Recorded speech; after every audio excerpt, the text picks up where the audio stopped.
Ambassadors who are here amongst us, representatives, I'm told, of the World Bank and development partners, government representatives and officials, and business leaders, and of course, the people that we are here about tonight, the entrepreneurs whom the minister refers to as hustlers. Wonderful to have you here, hustlers.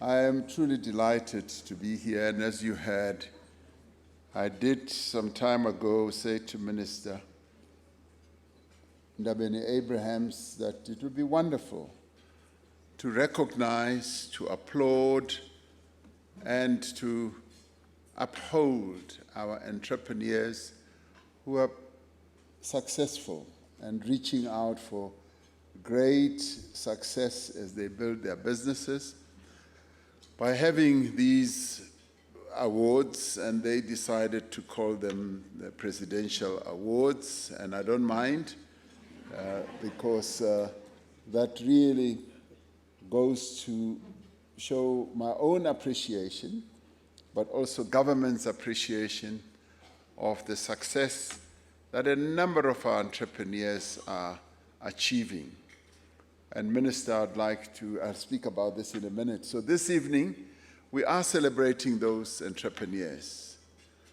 And in many ways, our entrepreneurs are doing our country really proud, as well as the individuals and organizations who work tirelessly to support these SMMEs and cooperatives. And I'm really delighted that we're also celebrating cooperatives. I don't know what you call cooperatives. Are they also hustlers or whatever? But it's also wonderful to recognize them. And it is fitting that these awards are taking place during a very important week for entrepreneurs around the world, as we heard from Mr. Ortmans. We are very pleased to have Mr. Ortmans here with us tonight. And as he said, we met a number of years ago. And as a country, we are and need to get more and more behind our entrepreneurs, our SMMEs, our cooperatives, and strengthen the ecosystem that supports them. And the reason why we need to support them is ensure that they grow and shake off the legacy of our past. Our legacy was such that it didn't allow entrepreneurs, especially black entrepreneurs, to rise their heads above the parapet. Each time they sought to do so, they were shot down by various laws that held them back. And now in the new democratic era, we have deliberately decided that we are going to give them as much support as we possibly can. And a lot is being done to give them support. As you heard, we even set up the ministry at the instance of business. Business people are the ones who said, please set up this ministry. And in looking amongst the ministries that need to be scaled back, I can assure you that Small Business Development Ministry is not one of them. It is not going to be closed. And the entrepreneurs are operating, as we heard from Mr. Ortmans, in increasingly volatile global times that we live in. Our prospects for a faster and more sustained recovery after COVID-19 have been set back amongst a number of other things, the challenges of supply chains, disruptions, high inflation, depressed market demand, and a whole number of other reasons. Governments are also under pressure to stimulate the economy and to provide more social relief to the majority of our citizens, because as we face the fiscal challenges as governments that we face, we also need to support small, medium enterprises. And focusing on SMMEs and cooperatives can trigger growth, it can create jobs, and it can build a more inclusive economy. I'm encouraged by the work being done by the Department of Small Business Development. Exactly 1 year ago, to this day, we launched the third iteration of the country's SMME strategy, what we call, as the Minister said, the National Small Enterprise Development Strategic Framework.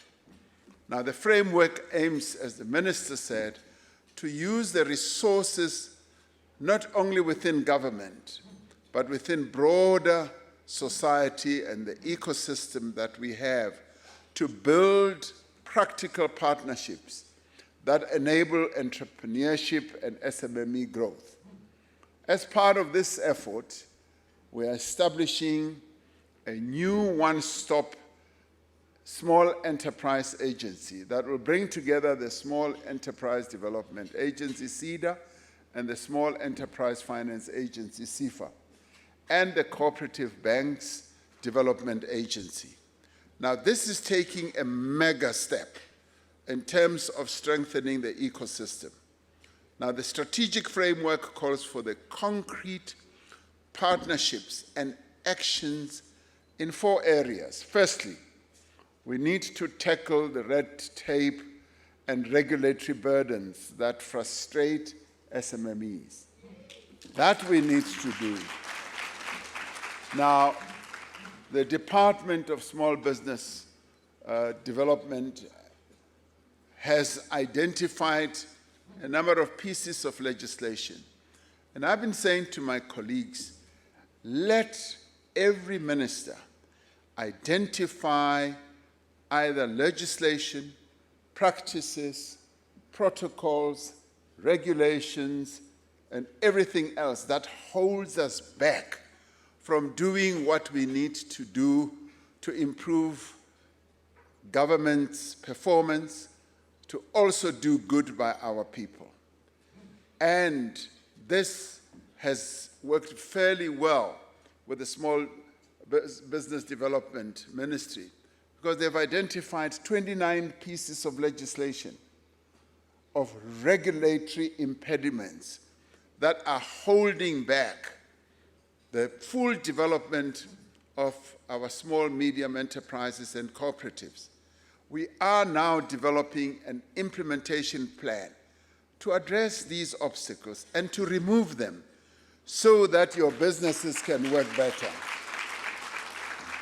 Because I would like to see our small, medium enterprises and cooperatives to have unbridled energy, of course, operating within the broad parameters of our laws, but unbridled energy so that they can unleash themselves.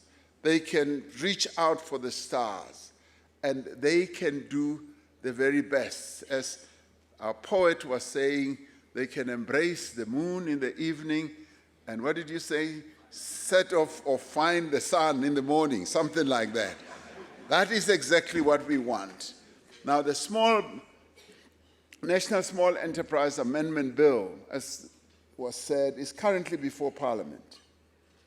Once adopted, it will, amongst other tasks, establish a small enterprise ombuds office, which will enable hustlers, small business entrepreneurs or entrepreneurs to tackle unfair practices as well as non-payment, so that when you are not paid, you should go somewhere. Because there is no greater crime that can be committed against small business and cooperatives than not paying for goods delivered and for services provided. We want this to end. Because when we don't pay, and particularly us in government, we are the defaulters. When we don't pay, we're basically killing your business.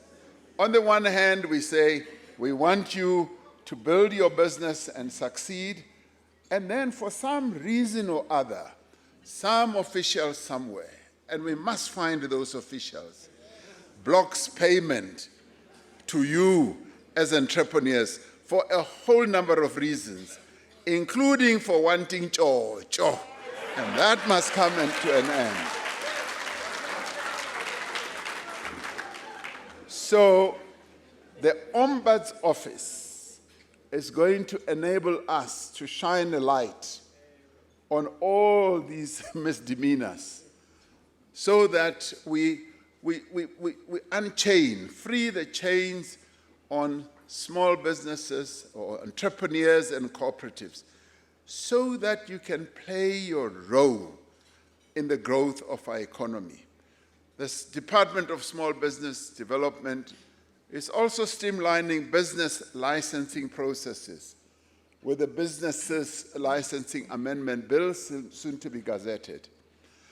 But there is much more to be done. We know some of the frustrations which a number of businesses have, like tech startups in particular, that they have the difficulties and the challenges that they have with foreign exchange controls that impede inward flows of venture capital and affect the local registration of intellectual property.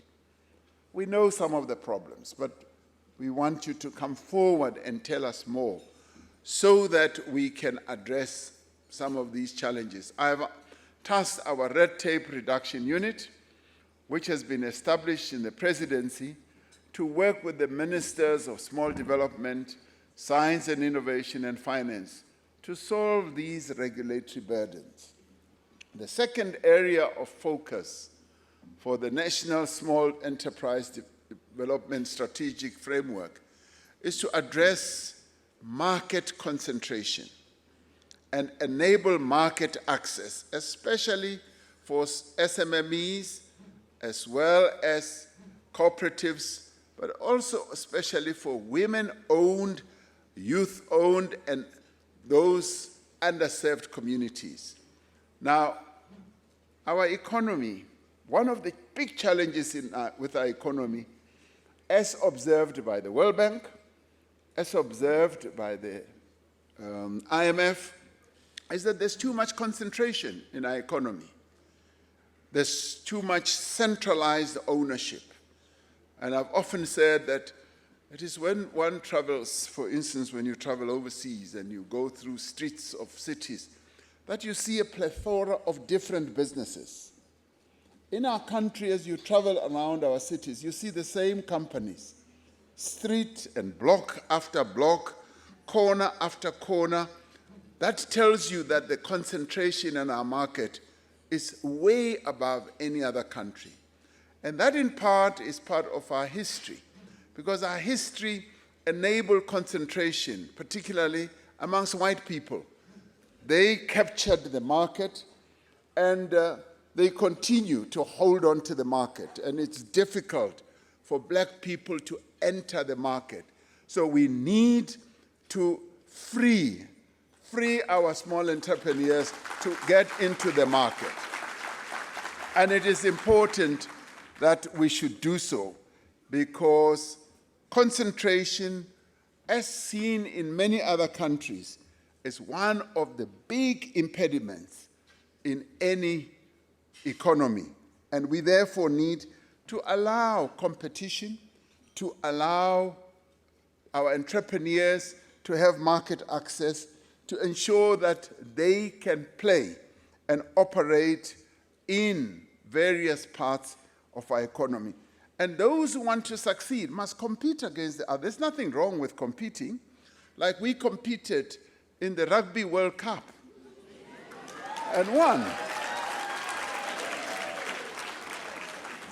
And the pride that we have, as I said the other day, that the bragging rights we have, we played against the best in the world and won convincingly, even if it was by 1 point.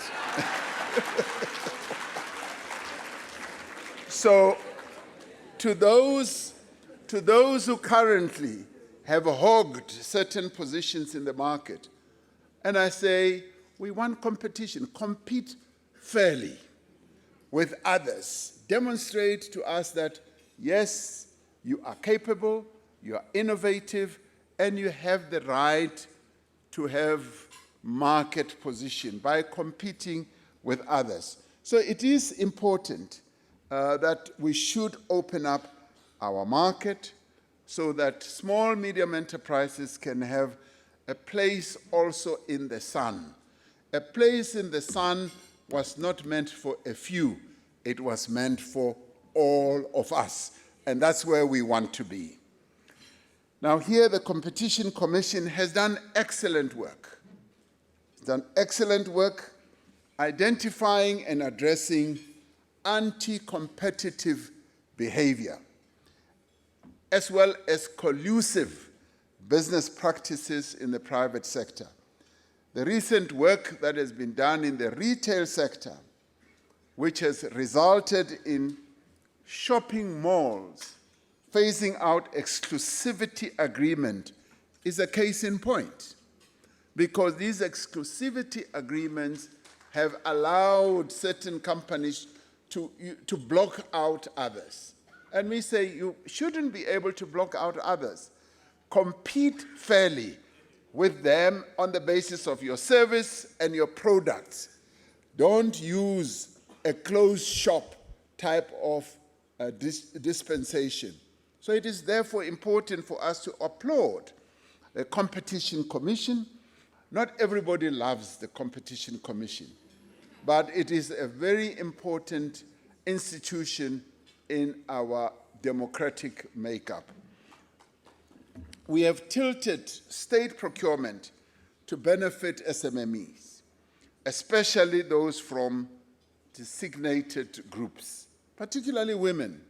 When I announced that we would like 40% of what government procures to go to women-led businesses, people thought that he's now gone mad. And yes, I've gone mad, because I do want to have the women of our country properly empowered. Women-led businesses.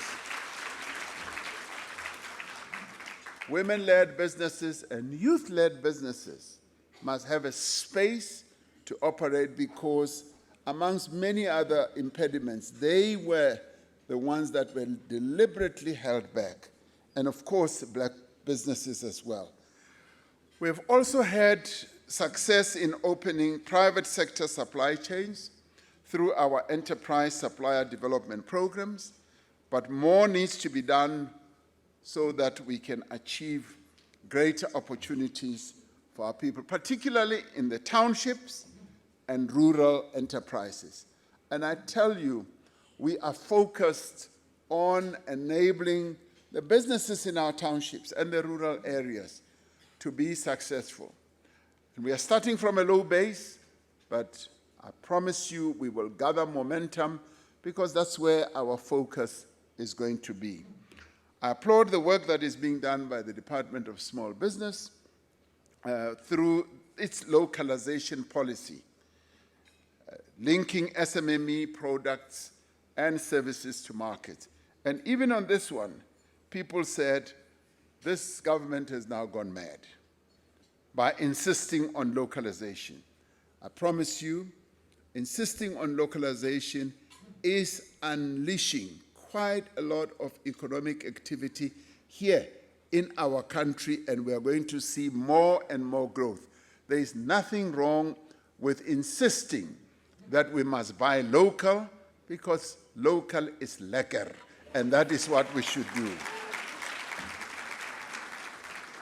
Now, we must also be alive to how markets are shifting and the new opportunities that are presenting themselves. For example, in the green and digital economies, there's also opportunities that are just coming to the fore. BRICS, the combination of a number of countries, and even new members who've become members of BRICS, is offering new and interesting opportunities, opening market access. I mean, the fact that today China is our largest trading partner is because we are partners also in BRICS. They find it easy to trade with South Africa because of our BRICS connection.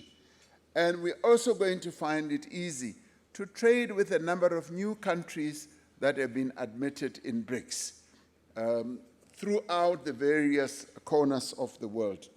AGOA is another one. We just held the AGOA Forum and the Africa Continental Free Trade Area market, where we're now going to have great access to 1.3 billion people on our continent, where we're going to be encouraging our businesses to trade intra-Africa so that we can increase the market offerings in our own country and South African goods offerings to the rest of our continent as well. Now, these are going to be supporting opportunities for trade to our various businesses. Now, according to Stats SA, the contribution of SMMEs to total business turnover in South Africa is growing. And Stats SA, which is the authentic data analyzing entity, gives us very accurate information. And in this regard, they have already seen that the contribution of SMMEs is really contributing a great deal to our economy. 10 years ago, SMMEs contributed 25% of total business turnover, with large enterprises contributing the rest, about 75%. By 2021, the contribution of SMMEs had increased to 33% of business turnover. Now, that is great growth from 25%. Now, we can already see the positive impact of state procurement policy in sectors like construction, where the contribution of SMMEs increased from 39% of business turnover in 2013 to 63% in 2021. Now, that represents growth. Now, this is truly significant progress. There's no doubt that we are moving in the right direction. Much still needs to be done. We just need to increase the scale and the pace of this type of growth. The third area that I'd like to focus on is how our strategic framework will enable access to finance. Now, this is perhaps the greatest challenge that small, medium enterprises and cooperatives face, especially startups. The World Bank estimates that the SMME credit gap in our country to be as high as 500 billion rand. Now, that is a lot of money. Our approach as government is to provide loans and blended finance to higher risk SMMEs and startups that banks ordinarily will not touch. Now, this is what we focus on. We also de-risk lending from banks and non-banking financial institutions through credit guarantees and first loss facilities. And I've often said that we should be able, as government, to take the risk, to take a bet on our small, medium enterprises and cooperatives, and be willing to take the first loss, because in doing so, we are enabling the ecosystem, the entire ecosystem, to work much more effectively. And finance being one of the biggest challenges that our businesses face, we need to take the risk. We are seeing some success in the instruments that we put in place, and as much as we are looking at various ways to get more funding for the development finance institutions, that will be directed solely towards SMMEs and cooperatives. We continue to partner with non-state financial institutions to fill the gap and to close that gap. Since it was established in 2012, CFA having distributed more than 15 billion rand to some 642,000 SMMEs, creating and sustaining more than 850,000 jobs. That in itself represents a great bet that we are making on small, medium enterprises. This is where you applaud.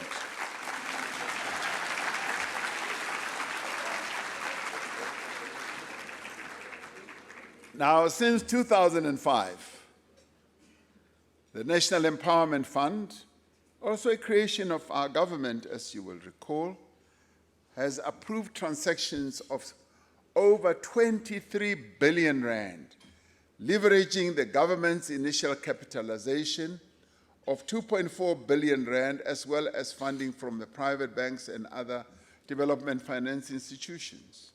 Now, this is no small change. This has contributed to over 130,000 jobs in the country. And that, too, is phenomenal.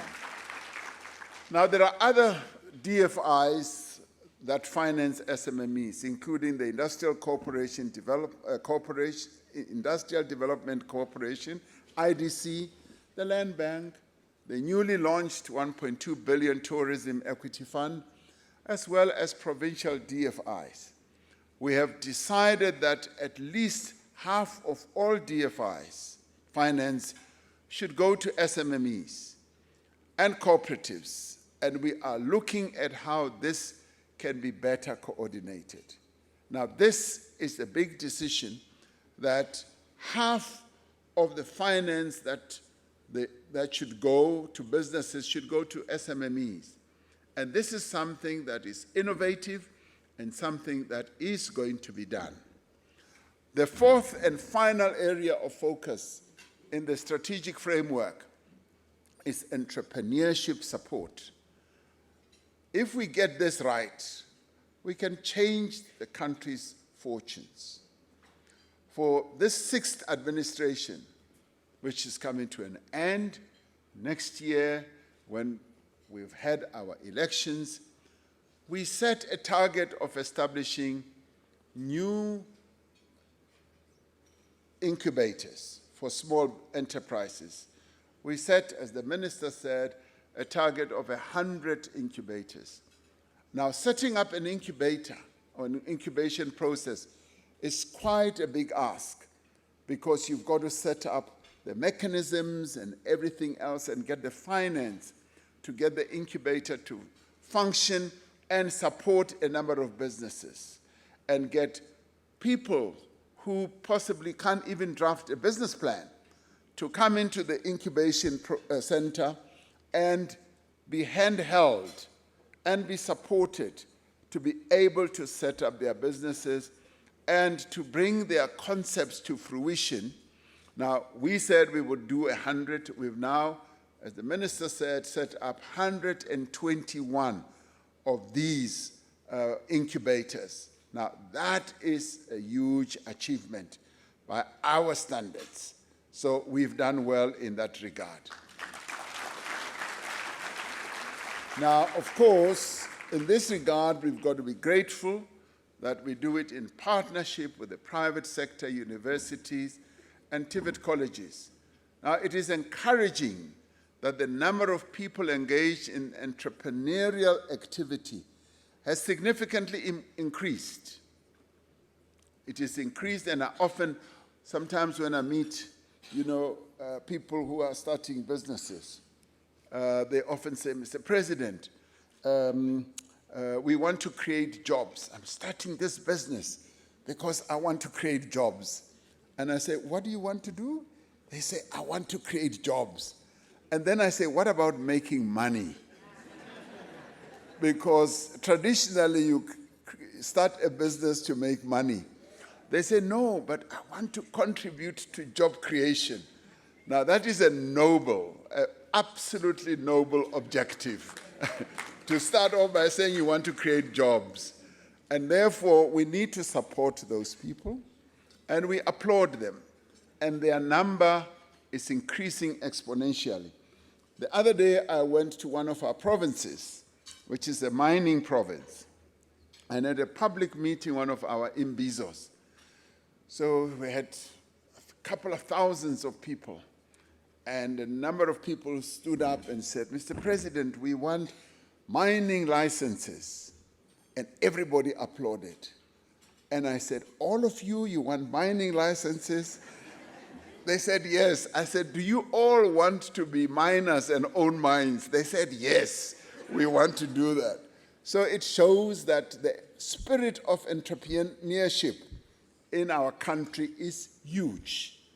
And we need to nurture it. We need to encourage it. We need to assist and support our people and not dampen that spirit. And they need support, they need assistance. Now, according to the Global Entrepreneurship Monitor, the percentage of working age population involved in business startups in South Africa increased from 6.5% in 2001 to 17% in 2021. And soon it will include those people in Sekhukhune who said we want mining licenses, so it will increase exponentially. Now, this clearly reaffirms what our National Development Plan envisaged: the creation of 11 million jobs by 2030, with 9 million jobs of these coming from small enterprises. We just need to scale up on our interventions to create a very conducive environment for SMMEs and cooperatives, and onboard other ecosystem partners, especially the private sector, to play an important role in supporting small, medium enterprises. So to the entrepreneurs here this evening, and to the many others across the country, our people depend on your innovation and your entrepreneurship to create the opportunities that will enable them to get the jobs that they need. In other countries, more jobs are created by small, medium enterprises. In our country, it's still at a low ebb, and we would like to have that increased exponentially. And that is why we are here today, to congratulate the winners and the runners-up. You have gone through a rigorous selection process and thoroughly deserve to be here. It is your dynamism and drive and your passion, because being an entrepreneur also requires passion. You need to be passionate to be able to make the sacrifices that are necessary to get your business going and to be successful. And remembering, of course, as Mr. Ortman said, even in many other countries around the world, including in the United States, businesses do fail. And even if your business fails, you must keep on trying. In fact, it is better that you have failed, because when you have fallen, the most important thing is to rise. And to rise, as the minister was referring to Charlotte Maxeke, who talks about rising and rising all the time. So I salute all ecosystem partners gathered here tonight. We thank you for supporting our business entrepreneurs. Finally, let me thank the Minister, Stella Ndabeni Abrahams, and her team for organizing these awards, as well as the corporate sponsors for making it happen. We have exceptional talent in our country, and I think Mr. Jonathan Ortman has realized it, and that is why he keeps getting attracted to come back to South Africa to initiate plan after plan. May you continue becoming attracted to this beautiful country, Mr. Ortman. We want you to initiate many more initiatives in our country. And we thank you for being here because you have lit that candle. You've lit many candles, and we want every one of us who is in business to light your candle and to hold it high, even against fierce winds. Make sure that that candle remains lit, because we are on a journey.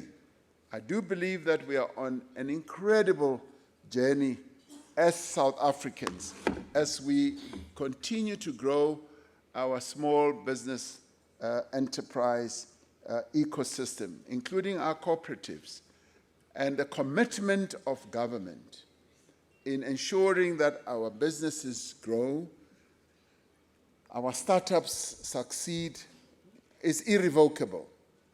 We will not change, and we are not going backwards. We just want to continue moving forward.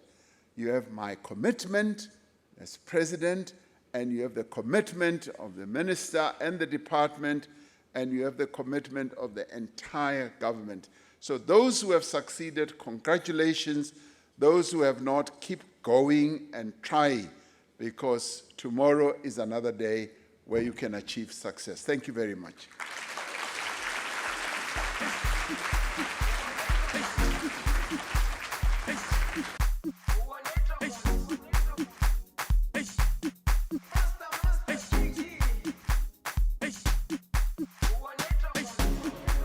Jerusalem,